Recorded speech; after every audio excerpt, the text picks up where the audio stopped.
Advice for teens.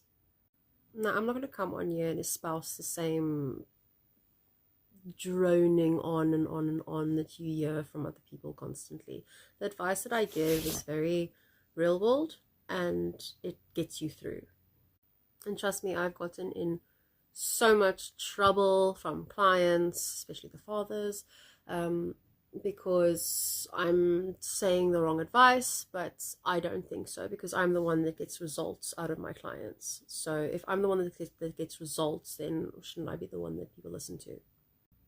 Sometimes enough is good enough.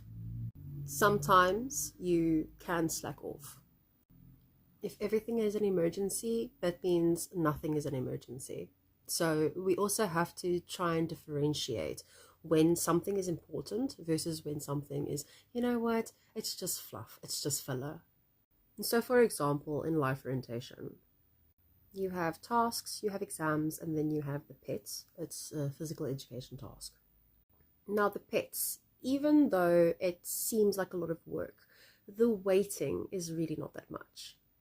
All your PT for the entire year only counts 10%. So if you've got 3 tasks, then it's, depending on, it's not necessarily equally weighted, but all 3 of them are adding up to 10%. But task 1 and task 3, or whatever the numbers are according to your institution, but the first term task and the third term task, they count a massive amount. They count 20% each, where the exams account 25% each for June and November. Now the problem comes in is that people give their all for the PETs, but then they slack off in the term 1 task or the term 3 task.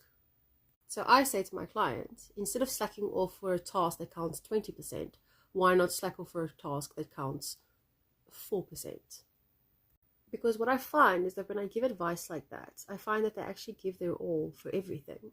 Because they have this thing of, okay, so not everything is important. So if I do well, I must do well in this. But if I do badly, I can do badly in this. And then it's almost like something triggers inside your brain. And you're like, oh, wait. You're telling me that I can actually choose what I put my effort into? Yes, you can. But your problem is not necessarily your lack of effort. A lot of the times, you guys' problem is that you have no direction. There's very little guidance or leadership.